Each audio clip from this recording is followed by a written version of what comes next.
नमस्कार। प्रस्तुत है आज का चिंतन। संसार का प्रत्येक परमाणु गतिशील, परिवर्तनशील और चंचल है।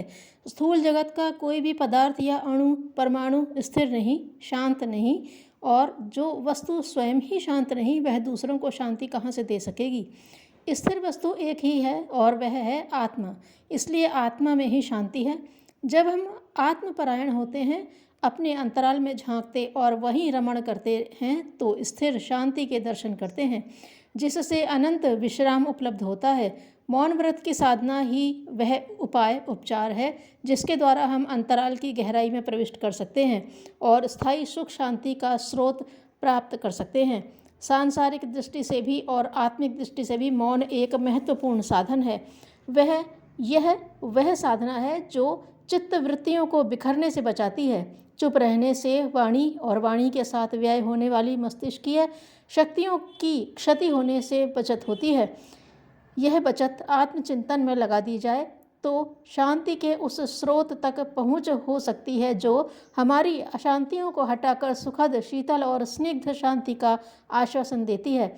इस प्रकार के विश्वास के उपरांत नवीन चैतन्यता, स्फूर्ति और जीवनी शक्ति प्राप्त होती है, जो कार्यक्षमता, सूक्ष्मदर्शिता और प्रतिभा को कई गुना बढ़ा देती है।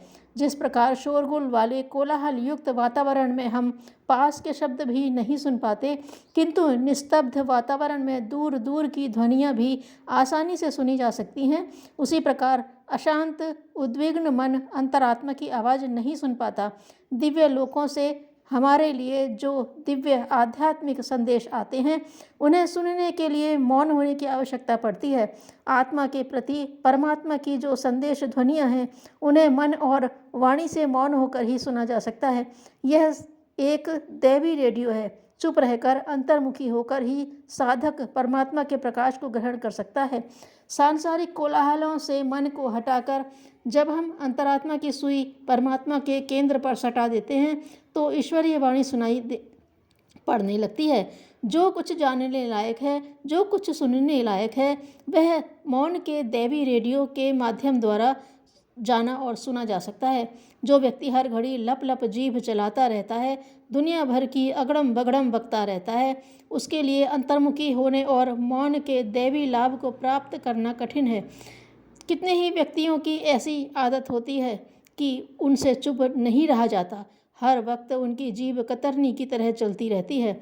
कोई कहने योग्य आवश्यक बात हो या न हो, उन्हें कुछ न कुछ कहने बिना चैन नहीं पड़ता।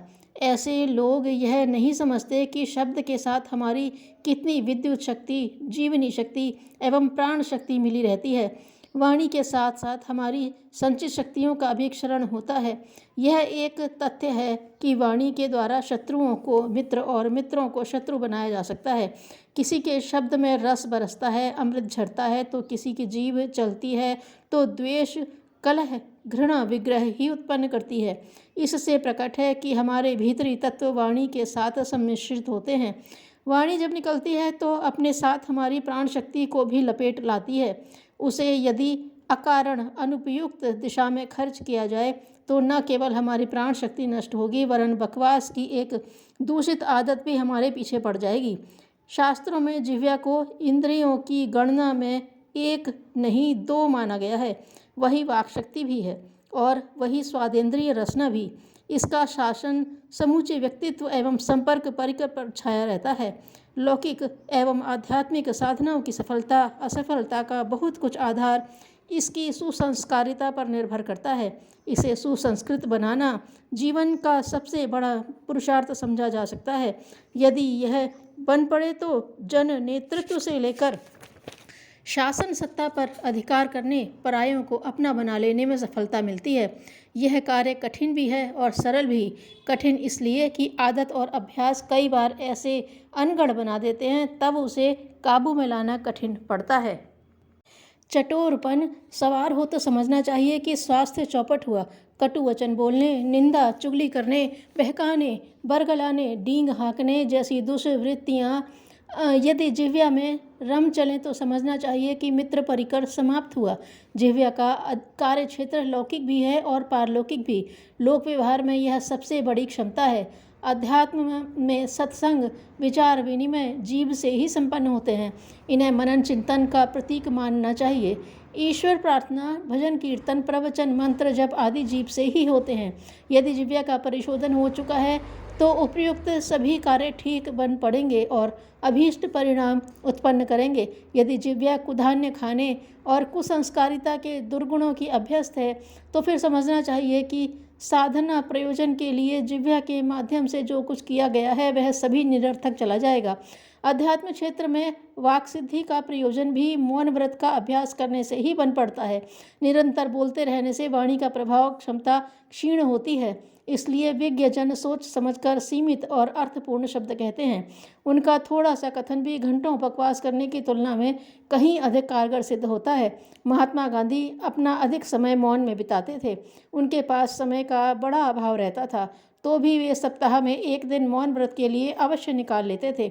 महत्वपूर्ण राजनीतिक वार्ताओं में भी वे उतना ही बोलते थे जितना बोले बिना काम नहीं चलता था।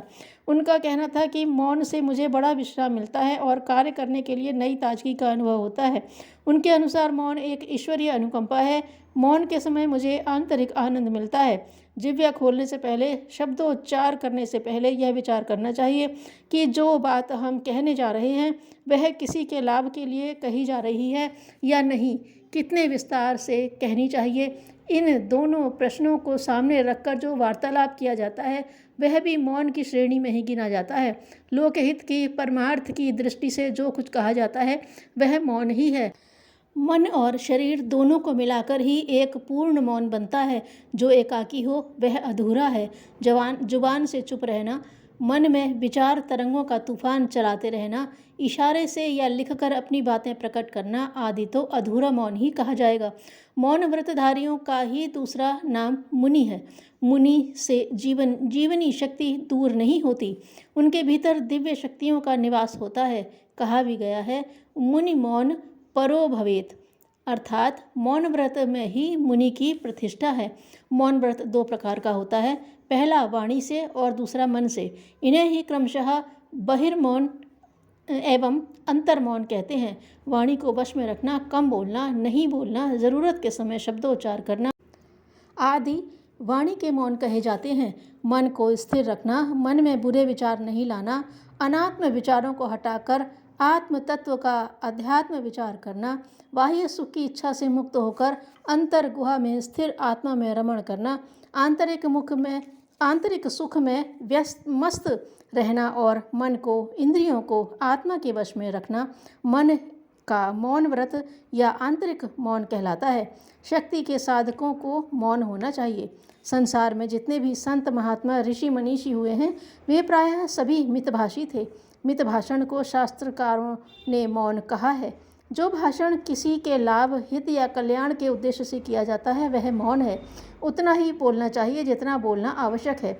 शेष समय में चुप रहना चाहिए। आत्मोत्कर्ष की दिशा में आगे बढ़ने के लिए, अशांति उद्विग्नता से पिंड छुड़ाकर स्थायी सुख शांति पाने के लिए हर साधक को मौन साधना की ओर बढ़ना चाहिए। मौन व्रत के विश्राम काल में साधक को इतना अवसर मिल जाता है कि वह अपने पिछले अनगढ़ विचारों को, आदतों को सुधार सके और भावी कार्यकाल में उसे योजनाबद्ध तरीके से नियोजित कर सके। स्वाभिमान आवश्यक है पर अहंकार अहितकर है। धन्यवाद।